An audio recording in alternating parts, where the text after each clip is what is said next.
Hey there, welcome back to the Cannonbull Podcast. I am your host, the lovely SaintJorge, and today I am joined by nobody. I'm all alone for this one today. But I come bearing gifts. This video is the first video in our News Canon segment, a segment wherein we break down and look at the news that dropped in the week inside the pop culture sphere, the entertainment sphere, any movie news, TV show news, comic news, gaming news, anime news, manga news, you name it. We give it to you right here on a silver platter, so you don't gotta go anywhere and search that stuff up. We are the internet now. Let Google Chrome know. Boy, if you don't get... So before I get into it, I just want to ask you guys to please leave a like and subscribe to the channel. If you enjoyed the video, like it. And if you want to see more content like this, subscribe to the channel, push the notifications bell on so you don't miss any news canon videos. We're going to try and make this a weekly upload so you stay up to date every week.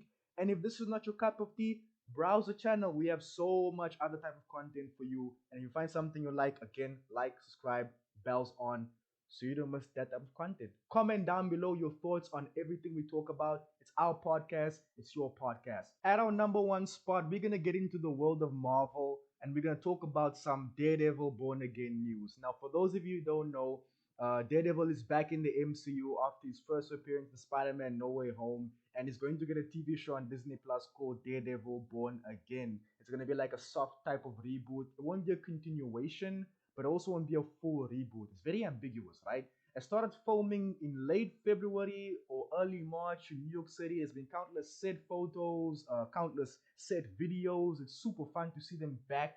It's super fun to see Charlie Cox back. And not just him, but also Vincent back as Wilson Fisk, aka the Kingpin, who returns alongside John Berthel as the Punisher.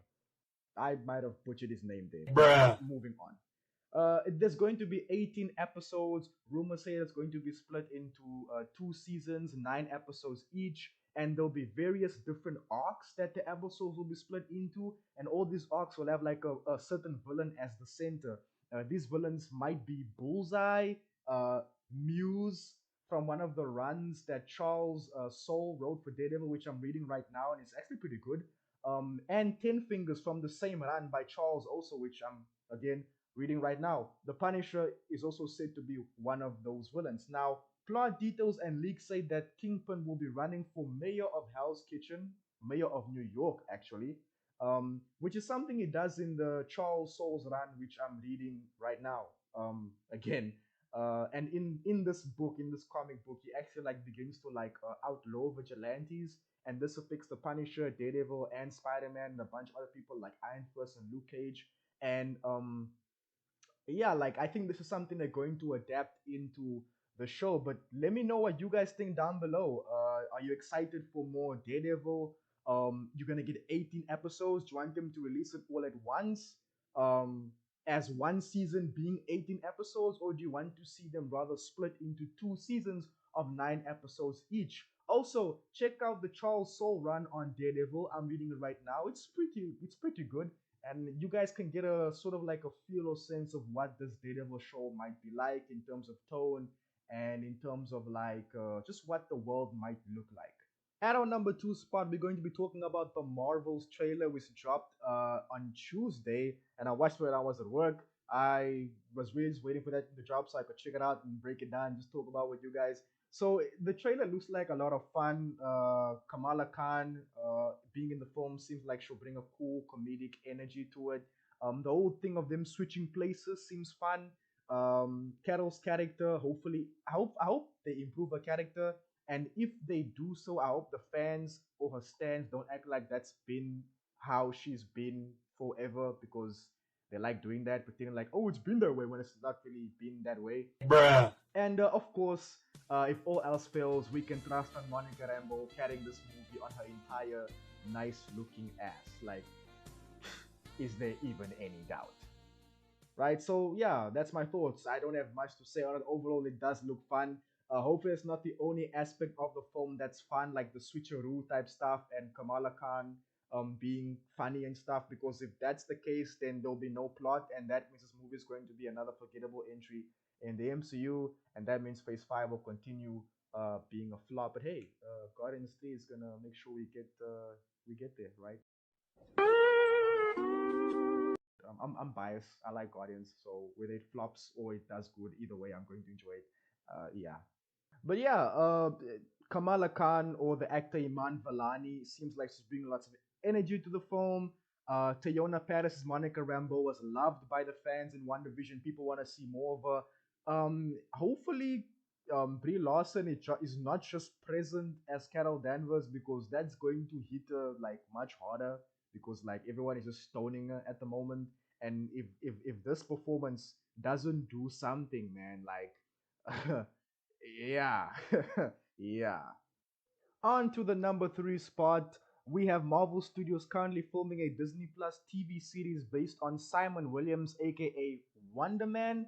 Now, for those of you who don't know Wonder Man or Simon Williams from the comic books, he was a company in that industrialist guy, like a CEO, and he got superpowers that Zemo gave him forcefully, and he was forcefully made a member of the Masters of Evil and forced to fight the Avengers because, well, Zemo promised him a cure, but then Tony Stark promised him a cure if he switches sides, and so he did, and he became an Avenger, helped defeat the Masters of Evil. But as time went on, Simon he got like lots of issues, mentally, the strain of being an Avenger, and so he left the team, believing he's better off without them. But Marvel Studios is now forming a TV show based on Wonder Man.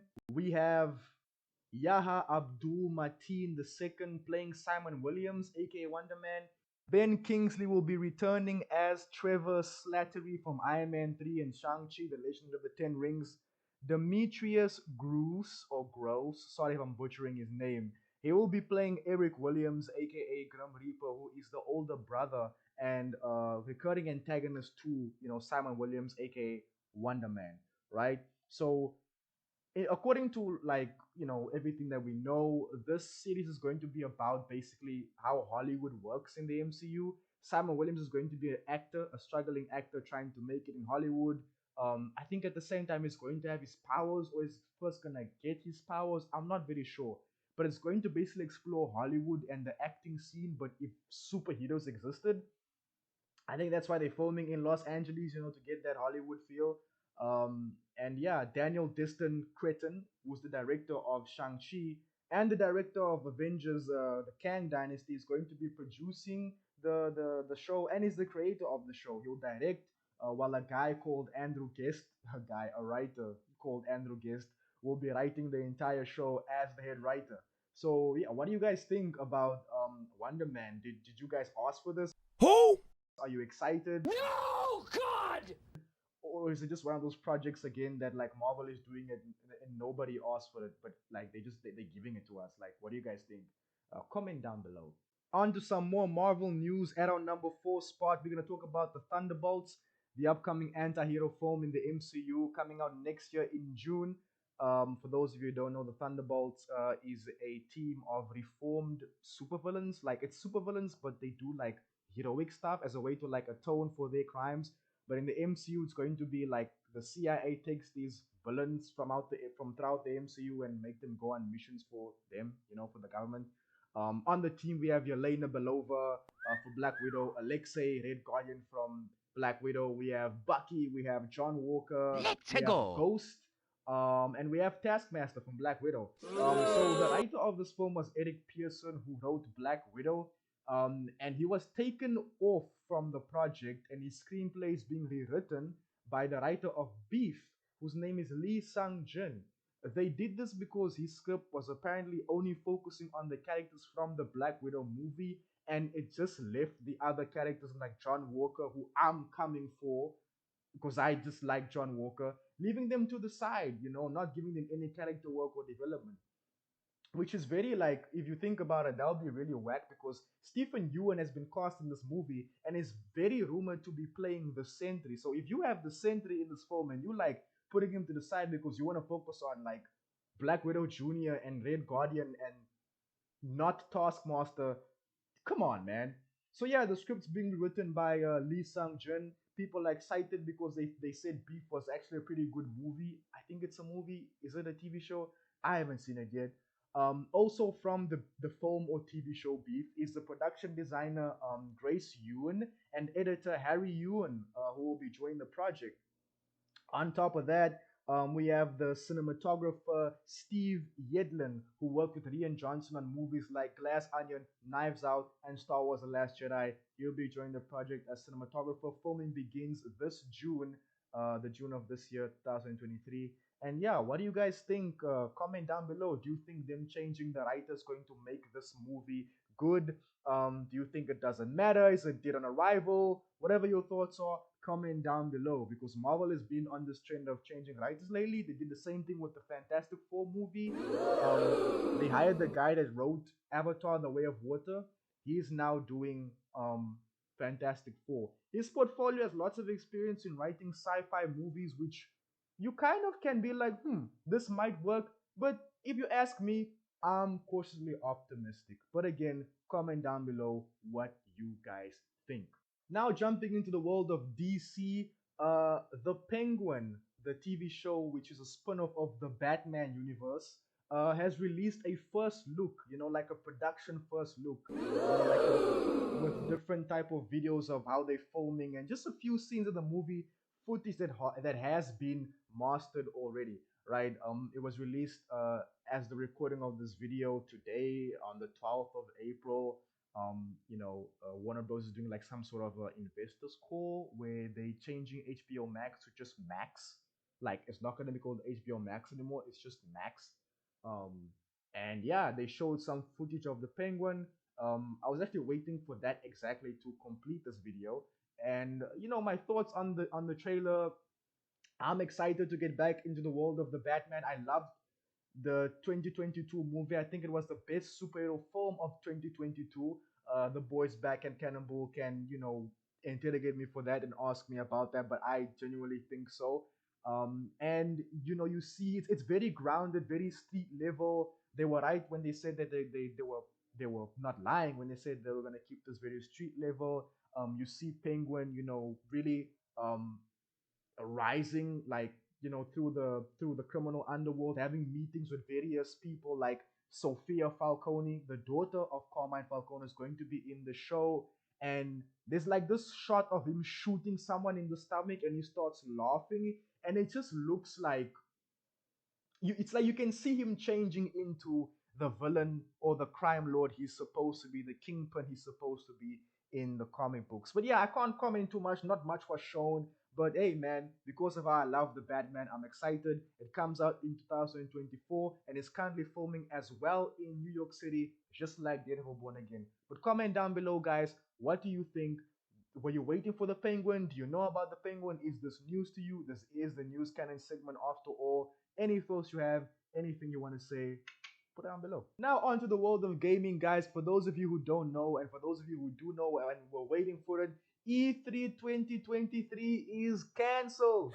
Yes, you heard me. It is cancelled. It was cancelled last year and the year before, and we thought that today, like this year, because the COVID is like technically kind of controlled. We were finally gonna be able to go out. They have a convention. I'm not gonna go out there. It's in LA. I can't pay for a ticket to go to LA right now. So for those of you in LA or in America, you thought you were gonna go out there and see E3, see the game, see people come, but that's not happening. This all started when PlayStation pulled out, Xbox pulled out, Nintendo pulled out because they are planning to make their own showcases. Nintendo has Nintendo Direct, Xbox has the Xbox Plus Bethesda Showcase, and Sony has their State of Play. So they kind of all pulled out, and I guess the E3 guys were like, what's the point of doing E3 if all of our heaviest hitters are not gonna be anymore? What's the point of calling this the Avengers if Iron Man and Captain America are not here anymore? Stop. PlayStation is going to be having a showcase in the end of May or in June before the Summer Game Fest, where they're going to be, it's rumored, I don't know, this is a rumor, that they're going to be showing off their big games. So we're finally going to see more of Spider-Man 2, because they literally just dropped a trailer 19 months ago and revealed Venom and Kraven the Hunter in this game, and then they left us dry. Bruh. Like, it's been the Sahara Desert. It's been dry. It's been dry, bro. Like, seriously. And like Xbox, like, let's not even talk about Xbox gaming, bro. Like, They're out here teasing Indiana Jones.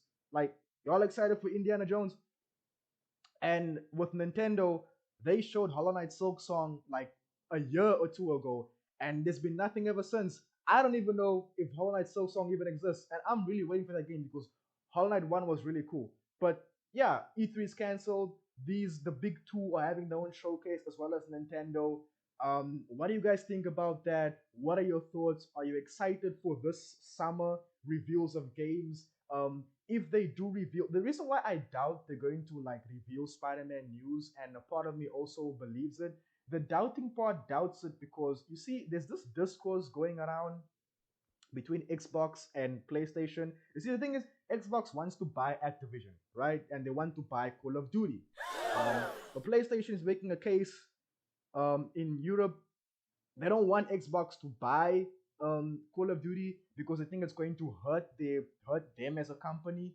So they've been making a case and crying their eyes out to like the government. I think they called the CCMA or the CMA. I forget, but they crying to them like at the courts. They're like, Xbox just can't buy they can't buy Call of Duty because man, like PlayStation cannot survive as a brand without Call of Duty. What?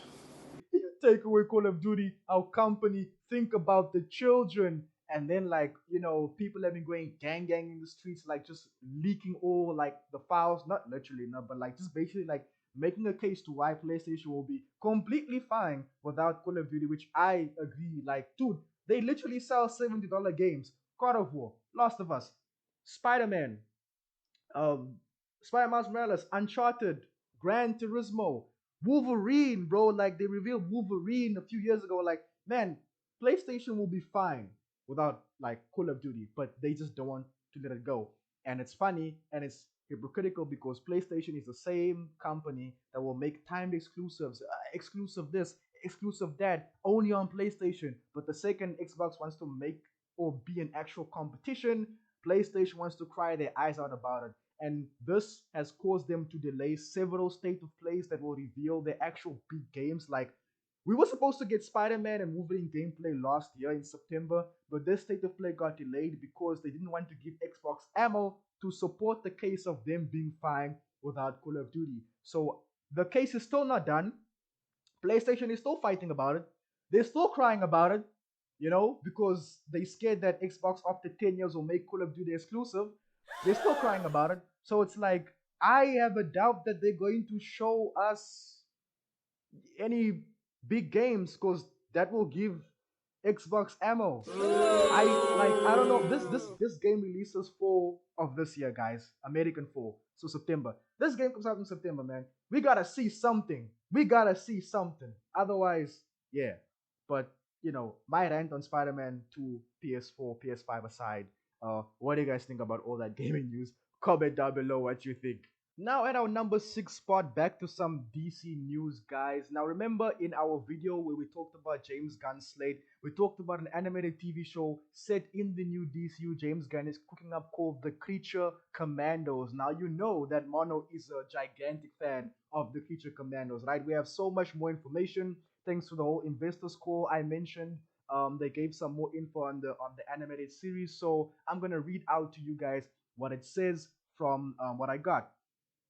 So, in the animated series The Creature Commandos, the team works under the supervision of Amanda Waller. Waller, played by Viola Davis, was a big part of the Suicide Squad and its spin-off series Peacemaker, and it's set to make an HBO Max return with her own solo series, right? She's going to return in her own show called Waller. We talked about that. If you haven't seen that video, I will link it in the pinned comment or at the end of this video, right? So since the new DCU intends to reuse the same cast members for live action and animated projects, Davis was so far the only voice actor we imagine will be part of the Creature Commandos. However, it seems like the team coordinator will be John Economos, who's one of Waller's most faithful employees, the guy who dies as via from Peacemaker. So since the animated series features the Weasel, which made his live-action debut in the Suicide Squad, portrayed by Sean Gunn, we expected James Gunn's brother to return for the animated series, but it's nice to see he'll also voice a character capable of speaking, right? The GI robot. Sean Gunn will be playing this robot character as well. The series will feature the voice talents of Sean Gunn as Weasel, who will be joined by Frank Grillo as Rick Flag Sr., the father of Rick Flag, Maria Bakalova as Princess Ilana Rostovich, sorry if I butchered that name, Indira Varma as the bride, Zoe Chow as Nina Mazursky, Alan Tudyk, I can never say Alan's surname, as Dr. Phosphorus, David Harbour as Eric Frankenstein, nice, Sean Gunn as, of course, the GI Robot again, and Steve Agee reprising his role as John Economos. So, what do you guys think about this? Are you excited about the future Commandos? Again, comment down below. Well, that's all of the entertainment news I'll be bringing you guys for this week. If you enjoyed the news canon segment, please leave us a like. And if you want to see more of these type of videos or any other of our videos in general, if you like our content, please subscribe to the channel for notification bells on. Thank you so much for getting this far in the video. Thank you so much for clicking on this video. I know there's so many other people out there who do this type of thing, but you chose to come to us because you love us and we love you. Maybe not Colonel Senpai, he has a thing of hating our subscribers, but we love you. We love you. I love you. Alright, that's all you need. My love is sufficient. Bruh. So yeah, always do you and always look good doing it. I have been your host, SaintJorge, and this has been NewsCanon. I am signing out. Peace.